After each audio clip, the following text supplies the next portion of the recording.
Қайырлы күн достар, менің каналыма қош келдіңіздер.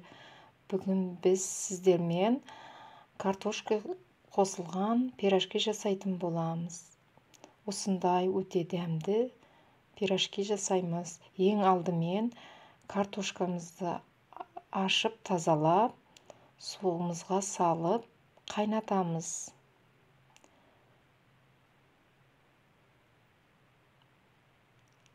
Керегінше тұзымызды саламыз.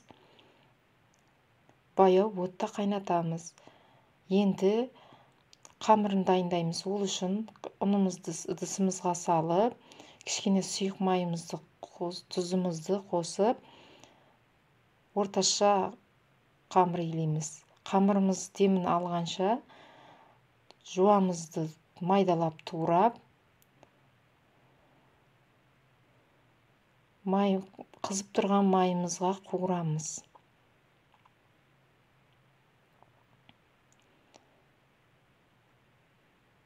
Баяу отта қуырып аламыз жуамызды, күйіп кетпеу үшін.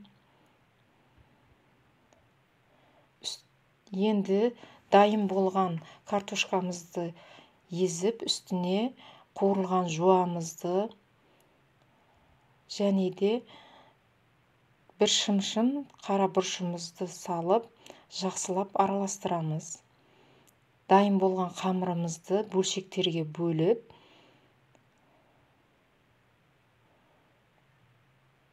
өзіңізге керегінше көлемде жасап алуыңызға болады. Мен де осындай көлемде жасадым. Қамырымызды жайып, ішіне картошкамызды салып, дайын болған салмамызды салып, тестамызды жасаймыз. Тағы бір рет көрсетіп жатырмын, мінекей. Осындай қылып, айналасын шанышқымен әсемдеп аламыз. Дайын болған қамырымызды қызып тұрған майымызға салып қуырып аламыз.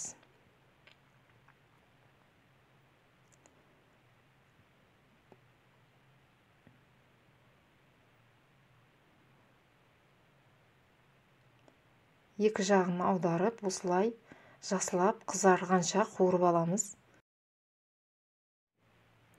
Дәмді пирожкиміз дайын болды. Жасап көріңіздер.